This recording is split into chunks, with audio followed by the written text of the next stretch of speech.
Hi, everybody. All right, so last month Riot published an infographic to explain Valorant's ranking system.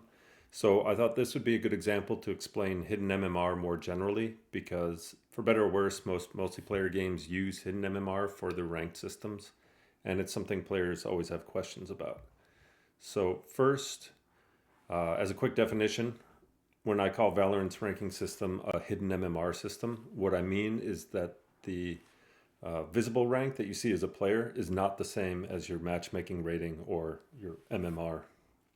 So your visible rank is usually connected to your MMR somehow, to your hidden MMR, but never perfectly. And this mismatch is what leads to a lot of the confusion here. So the big question is, why even do it this way?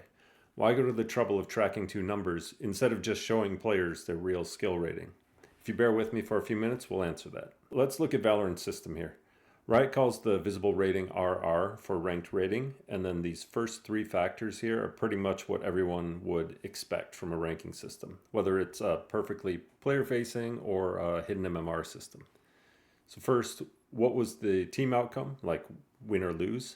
Second, what was the team's margin of victory? And then third, what was your personal performance? A couple of tangents here. Team win or loss and margin of victory can be combined into a single number, where 0 would be a perfect loss, 1 would be a perfect win, 0.5 is a tie, and then anything in between is dependent on the margin of victory. And depending on how outcomes are modeled, it often doesn't even make sense for the range of possible outcomes to go all the way from 0 to 1 inclusive. The team outcome, instead of representing winning or losing, could be conceptualized alternatively as what's the probability that this team is better than the other team, and based on the given match results. And that probability can never be an absolutely certain 100% or completely 0. But there are any number of ways to model that then. For example, as the expected value of a beta distribution, where each round is an observation, and the expected value is just the mean value of that distribution. Or with something like softmax normalization, which might not be statistically correct or perfect, but can still feel more fair. Anyway, there are lots of ways to normalize scores into 0 to 1 outcomes, but maybe that's something we can go into deeper, dive into some deeper topics like that in other videos. The main point of this tangent, though, is that regardless of the final score or the rounds won or lost, the match outcome and round differential can be boiled down to a single number. And likewise, player performance can be approximated as a single number, but that gets a little bit trickier. Long story short, there are really just two factors here. One, the team outcome. Two, the player outcome. You might be wondering though, why is individual performance even a consideration? Because in ranked, shouldn't winning or losing be the only thing that really matters? The problem is, as team sizes get larger, individual contributions matter less. So each player deserves less credit for winning and less blame for losing. There are just a few more factors outside of your control. So there's more noise in the team outcomes and a weaker skill signal. So I would say anecdotally, 4 players is about the maximum size, the maximum team size, where you can get away with just the team outcome in your ranking system. But with 5v5, personal performance, individual performance has to become a factor. In any case, the RR system is fairly intuitive so far. Your team outcome plus your player outcome leads to some change in your rating, and that all makes sense. That sounds good. But the curveball is that these factors only have a superficial effect on your visible rank. The biggest factor is actually your hidden MMR, which is what this graphic is showing. It's not to scale or a realistic MMR curve, but you still get the idea that the system is designed to pull your visible rank in line with your hidden MMR over time. So if your current rank is below your hidden MMR, then you're going to gain more for winning, then you're going to lose for losing. And vice versa, if you're above, it's going to pull you back down here. Eventually, your visible rank should converge on your hidden MMR, but this means the explanations in the previous 3 factors don't really matter. They just influence how quickly your hidden MMR is revealed, not necessarily how it's determined or how it's calculated. If the system is designed to converge on your hidden MMR, that again begs the question, why bother with visible rank at all? Why not just show players their hidden MMR directly? To answer that, the first piece of context is that most games use either Microsoft TrueSkill or something inspired by it, like OpenSkill, or a homebrewed Bayesian rating system for their hidden MMR. Here's a plot of OpenSkill MMR values for 6 simulated players. And if you see my previous video, The Dark Art of Skill-Based Matchmaking, this probably looks familiar. On the x-axis, we have the number of games played, and then the y-axis is their MMR. So right away, you can probably already see some of the reasons why devs wouldn't want to show this to players. First of all, half of the players lose rank over time. They lose MMR over time, which you can see in the blue, purple, and even green player histories here. For that reason alone, no one shows TrueSkill MMR directly, not even Halo way back in the day. In Halo's case, they showed players the low end of the 95% confidence interval. In other words, the visible rating was offset from the hidden MMR using a multiple of the uncertainty value in order to underrate players and to give them an illusion of progression. Another issue is that MMR tends to peak very early, like in less than 100 games. All of these players hit their maximum MMR within the first 250 games here. This is due both to the early volatility in TrueSkill, but also to the distribution drift, which I mentioned also in my previous video. If you were expecting players to play for hundreds or thousands of matches, peaking early is probably pretty demoralizing. Third problem here is long-term stagnation. So eventually the step sizes get very small and then the ratings almost stop changing. So whether you win or lose, it doesn't really matter anymore. And that's probably not a great feeling for players. As a quick side note, TrueSkill can be tuned to be less stagnant over time, but then that destabilizes the distribution more, which leads to additional problems. In any case, for games using the TrueSkill family of MMR, which I think is most of them, there is no choice. MMR has to be hidden from players. So I think what most players actually expect is something like ELO. At least that's what I want. I want immediate, predictable, explainable, and fair rewards for winning or losing. So beating a higher ranked team should earn more points than defeating a weaker opponent, and likewise losing to a weaker team should cost me more points. And that is how ELO works, but you can see here that ELO has at least 2 obvious problems. First problem is, just like with TrueSkill, half of players are going to lose rank from where they start. Then that's going to be a deal breaker if players are expecting both skill and progression. Second problem is that the distribution expands indefinitely over time. So under skill-based matchmaking in particular, and the tighter the matchmaking is, the faster the ratings are going to expand. And the way to counter that is with aggressive K-factor scaling at both the high and the low ratings. So I'm not going to spend too much time dissecting ELO here, but check out my previous video for more details. One game that makes pretty good use of ELO though is Street Fighter 6. And the way their system works is you first have to climb your way through the ladder system, like from bronze up through diamond. And this system is already excellent. There's no hidden MMR, it's probabilistic, and where you plateau is truly your skill level.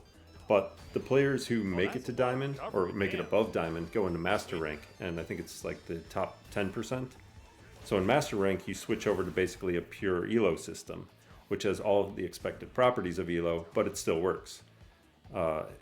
So even though half of players indeed lose rating over time from where they start, it doesn't really matter because you're already with the top players, and then the step sizes are large enough that there's actual rating mobility.